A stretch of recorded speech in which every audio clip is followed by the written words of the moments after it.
All right, so let's get down to some of the nitty gritty.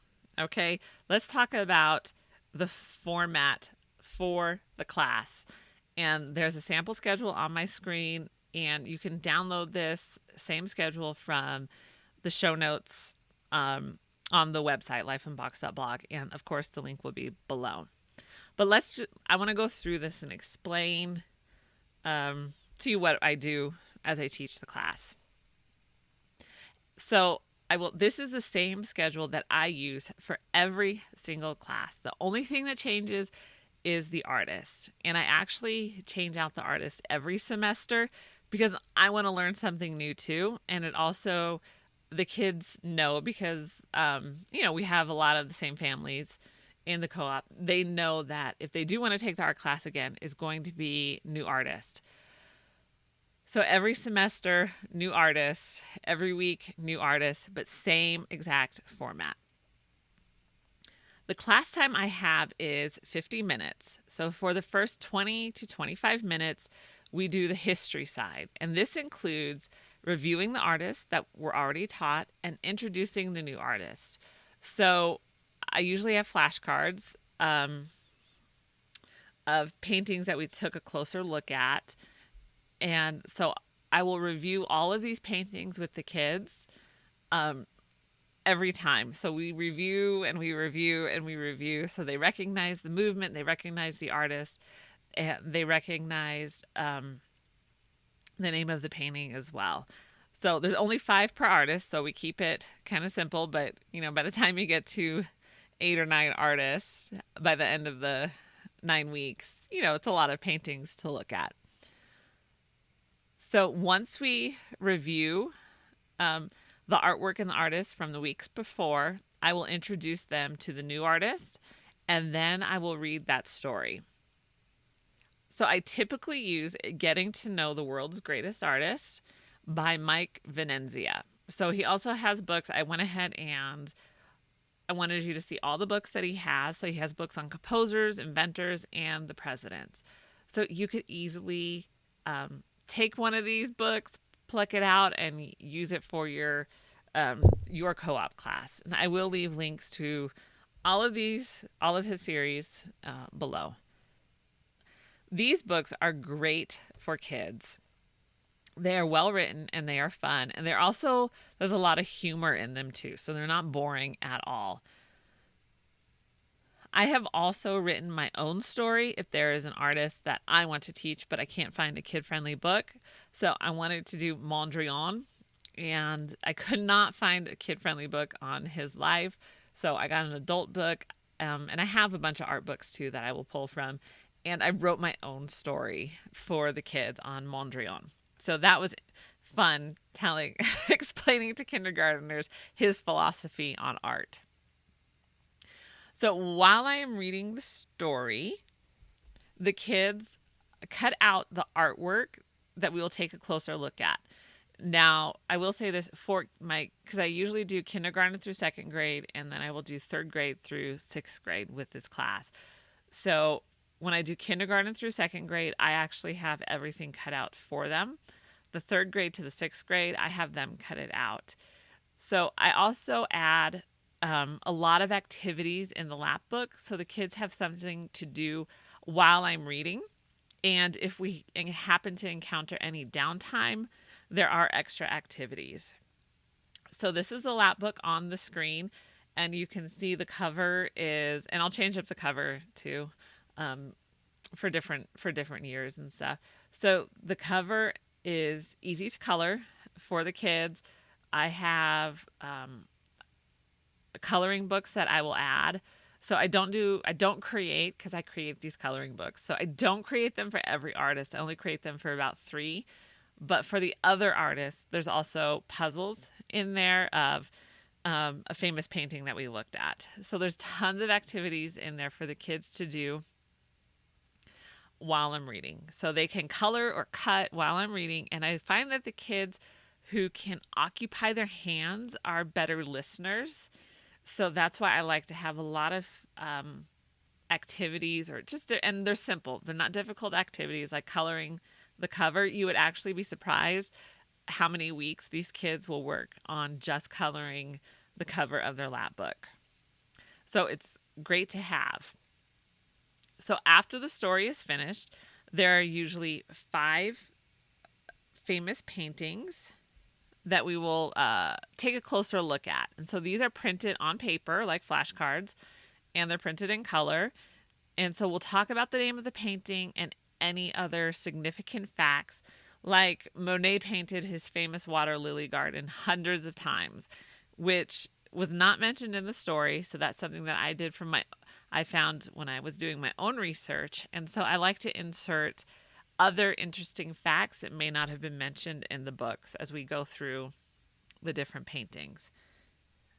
So while we are talking about the paintings, the kids glue the artwork into their flip books, which will then be glued into their lap books. So you can see in the center image there, that is their flip book, and the names are already printed on the flip book, and they match the painting that they cut out to the page on the flip book. So usually what I do is I'll go through the 5 famous paintings, I'll show them, I'll tell them their name, and then I will have them glue it in. So that just ensures that they glue them in the right spot and everyone is kind of keeping pace with each other. So once that's done, once we've completed our first 20 to 25 minutes, we put the lap books away and we transition to the art project. So since it is an art class, we use a number of mediums. So whether we use acrylic paint, watercolor pencils, by the way, watercolor pencils are a ton of fun. Soft pastels, oil pastels, watercolor paints, or clay. We've also used plaster. Let's see. I'm trying to think. We've cut out paper and used that as our medium. So once we transition to the art project, they will spend the remainder of the class making their amazing creations.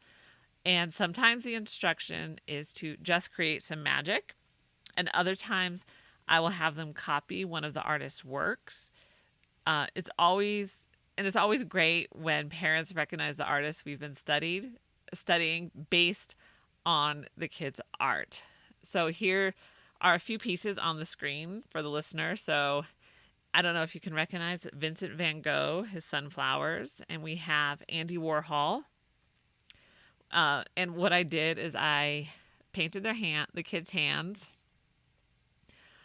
with the blue or the red. They got to pick the color. So I painted that first. They put them on the paper. They washed their hands off. They came back and I painted them black and they did their handprint over it. So that was a lot of fun. And then we have one of Degas' horses underneath there. And actually what I did with that one is I made my own kind of stencils for them to trace around so they could get the right shape and proportions of the horse. And then they created everything around it and colored it and did the shadow there as well. So after we've done all of that, so it is a jam-packed class, I have the kids clean up. And for me, I think it's important for them to take responsibility for any messes that they have made, and they help clean up. Now, I will be totally honest, it does cause more work for me. It would be so much easier if the TAA and I just cleaned up, but I do feel like, especially when it comes to art, because it's such a messy subject sometimes, that it is important for the kids to clean up after themselves and learn how to take care of the paintbrushes and put the paint away, all those types of things that are important when it comes to art. So that's my class that I teach. But if art isn't your forte, here are some other ideas that would work with the same format. So the first idea is stem tails. And I'm totally stealing this from my sister. This was her class that she taught, so I am stealing it from her. So the idea for this class is you choose a fairy tale, like the Three Little Pigs, you read the story, and then work on a project. So the project could be building a house out of different materials like popsicle sticks, and then testing it to see if it can withstand the big bad wolf. And a hairdryer is a great way to try and blow the house down. So for all the projects, you can use the engineering design process for the STEM part of STEM Tales. So that's what my sister did. She kind of simplified it down to about 5 steps, and I'll leave a link so that you can see what the whole design process is. But you can definitely simplify this, especially if you're teaching elementary students. So simplify this process down and apply it to their projects. Did it withstand? What could you do different? How, different things like that. You can make pasta bridges. There's so many things that you can make, and then stories that you can tie to it. So again, you have your story, then you would have your project, or the teaching, and then a project. So the next idea for you is Lego building. So you can use a book like the Lego Ideas book for your project ideas. And of course, I'll leave the link below. So you can choose a project from the book and then give a little history about it. So if you want them to build a monument, or you want them to build trucks, or whatever it is you want them to build. So give a little history, then let the kids build. Or you can split the class up a bit differently. Let the kids build for the first 10 minutes, transition to your topic, then have the kids build the project. So this is another class if art isn't for you, but you're thinking like, I do want to teach, I just need some ideas, these are some great ideas for you. So 2 more ideas. So the next would be to teach composers. Since Mike Venenzia also has books on this topic, you can easily teach a class on great composers. You can substitute music clips for the artwork flashcards, and you can create a lap book for the composers you're teaching.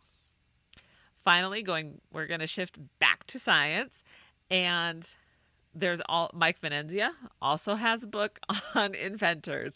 So you can do the exact same thing.